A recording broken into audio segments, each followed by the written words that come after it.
right, week 5 so far is a crazy one. We still have one more game left tomorrow night, the Ravens game. But so far, let's go over some of the key games that happened yesterday. So the first game we're going to talk about, the Bengals versus the Packers. Now, these are two 3-1 teams going back and forth.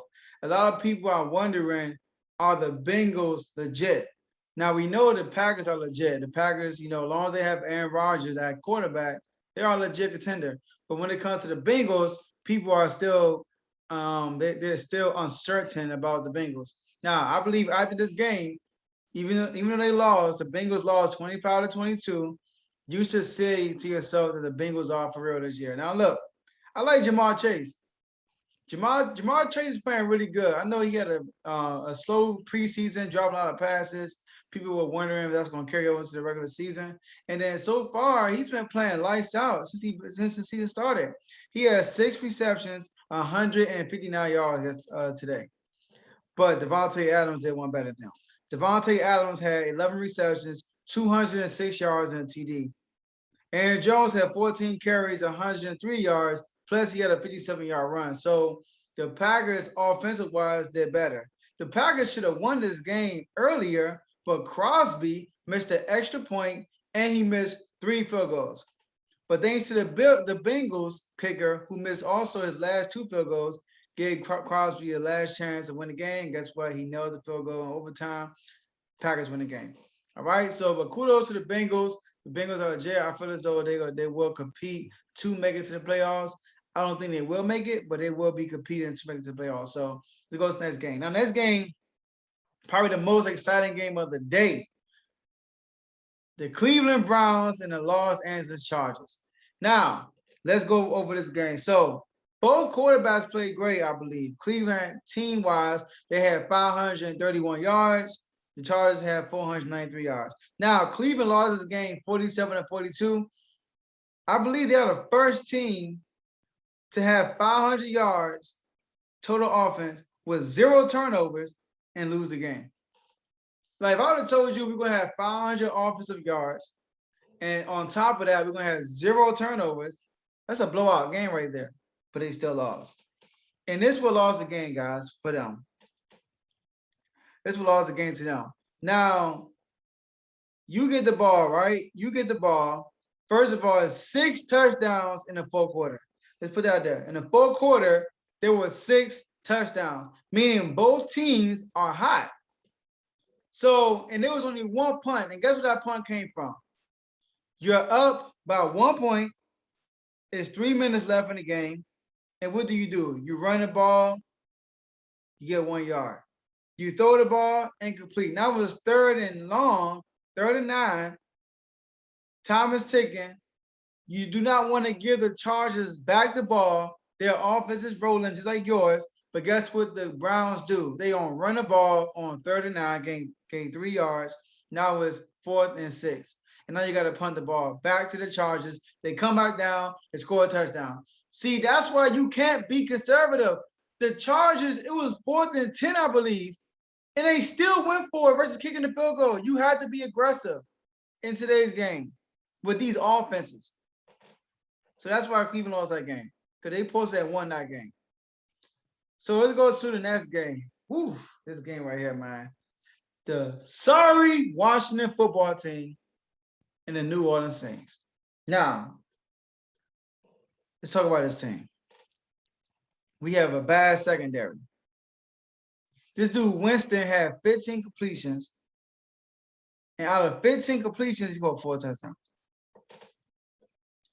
William Jackson III and Landon Collins are terrible in coverage. They are terrible in coverage. This game was frustrating. We lost 33-22. This game was frustrating because we had to depend on our defense in the fourth quarter. And when that's the situation, game over. Game over. Taylor Heinicke did not have a good game. He threw 2 bad interceptions. He threw 1 bad interception when we had momentum. Threw it right on the goal line, underthrew the receiver, interception. And he threw one on 3rd down when he had all the time in the world. But I think what happens is this, guys. The coaching. The play calling is terrible. Now, hear me out. Listen to this. 12 drives. 12 drives total the Washington football team had. 12 possessions. And out of those 12 possessions, they started off the possession, ran the ball from first down only twice. I don't understand why we don't use Gibson more. There is no reason Taylor Heinicke should be throwing the ball 41 times and Gibson running the ball 20 times. I don't get it. Why are we not using Gibson? He is a dual threat. He was a receiver in college, got converted to running back, meaning he's good in running and passing. He could be a Christian McCaffrey type running back, but we're not using him effectively. We're throwing the ball too much. We need to have a more of a balanced offense. He's a weapon. I don't know why. Like, what's going on? Stop throwing the ball on first down. Every first down, we're throwing the ball. Incomplete, second and long. Run the ball. Run the ball more. Run the ball more. It's so predictable. And lastly, what's wrong with this team today was the defense, the back end, allowed too many big plays. 72-yard pass, 72-yard pass touchdown, 23-yard run touchdown, and a Hail Mary. That was right, man. When they did that Hail Mary, man, whew. First of all, if you're a team and allow a Hail Mary, first of all, Landon Collins, what are you doing? You're running behind the receiver on a Hail Mary. Why are you behind the receiver? And then he didn't even try to catch it. His first instinct was, let me try to tackle him. What are you doing? It's a Hail Mary. Swat the ball down or try to catch it. Gosh. And you paying these people all this money. So listen, all I know, I said last season lastly, it really was, we couldn't take advantage of good field position. In the first half, we got the ball on the 31st line, 31-yard line, kicked the field goal, 44-yard line, got a touchdown, it was good. 47-yard line for turnover on downs. So 3 possessions we started off in their territory. We only got 10 points out of it.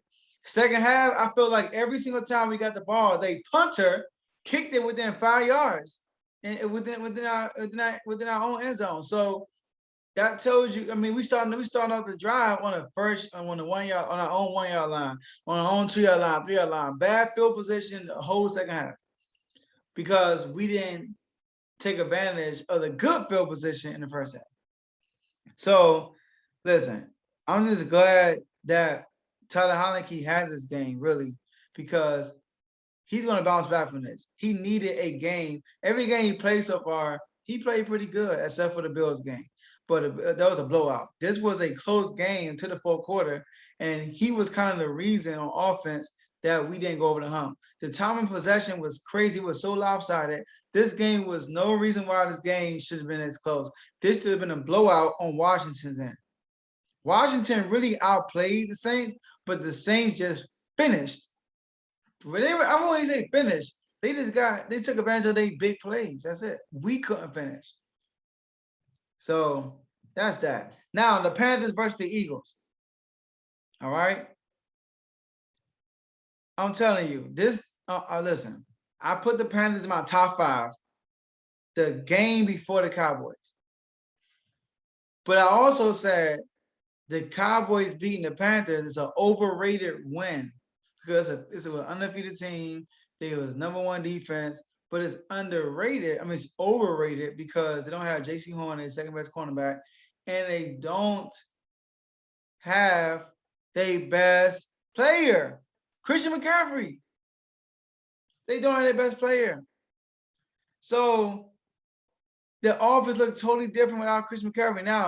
Now, Hubbard had 24 carries, 101 yards. They all had over 100 yards. But Christian McCaffrey is such a dual threat. He's a threat on the run game and the passing game. It opens it up for your boy, Sam Darnold. Sam Darnold threw less than 200 yards today against the Eagles. I mean, that's that. Now, the Eagles, listen, I don't know what y'all coach Nick is doing. Nick is tripping. Now, all I know is you guys got your first touchdown on your 12th drive. Something about these 12 drives.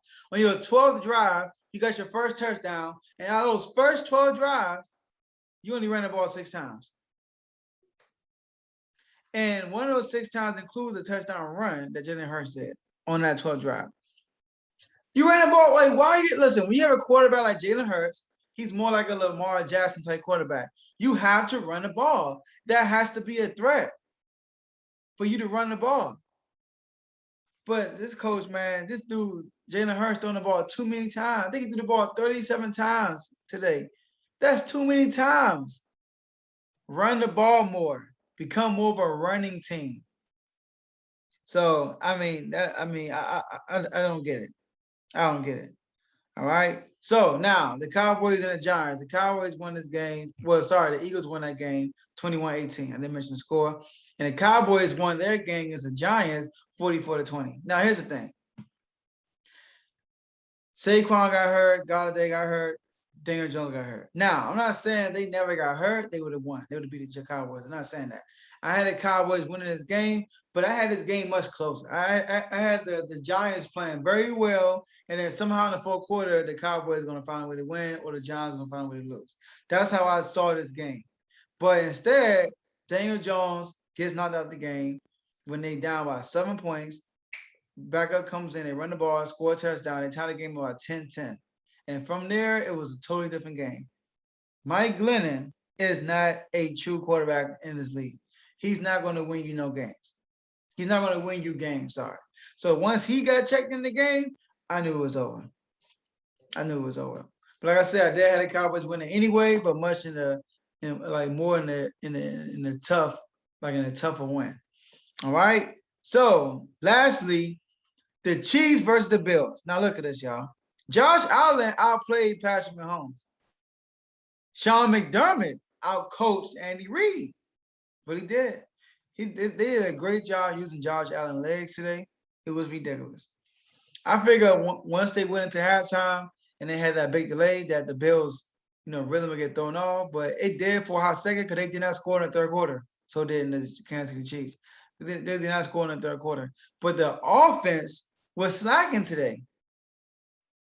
Now, look, Mahomes threw the ball 54 times, only had 272 yards. Allen threw the ball less than half of what Mahomes did, 26 times, and threw for 315 yards, 3 touchdowns. And he had 59 yards on the ground. But look, y'all, the Bills defense, they're looking legit. All right? They're looking legit. You got to put some respect on their defense name. Now, Patrick Mahomes and company were second in yards coming into this game. They were averaging 434 yards a game. I mean, think about that. We just raved about the Cleveland Browns getting over 500 yards. The Chiefs get 434 yards per game and scored 33 points per game. But against these Bills, they had less than 400 yards and they only scored 20 points. The Bills, man, their defense is serious. So you gotta put some respect on their name. So listen, this week was crazy. A lot of good games, a lot of great games, a lot of entertaining games. And that's my take, man. Those were the most games. Those are games that stood out to me. Of course, the NFC East, I had to point out all their games. And then you had the Chiefs and the Bills, the Chargers and the Browns. So, and the Bengals and the Packers. Those were some great games today. And thank you guys for staying to the end. I appreciate y'all. And I look forward to seeing you guys tomorrow. Have a good night or have a good day. All right. Thank you guys for staying to the end of the video. Now, before you leave, this is what I want you guys to do. I want you to like this video if you haven't done it yet. I want you to subscribe to the YouTube channel if you haven't done it yet. Share this video with someone you know that will be interested in listening to what we talked about today. And last but not least, hit the notification bell so you can make sure every time we upload a video, you'll be notified on YouTube. So enjoy the rest of your day, and I'll see you guys in the next episode.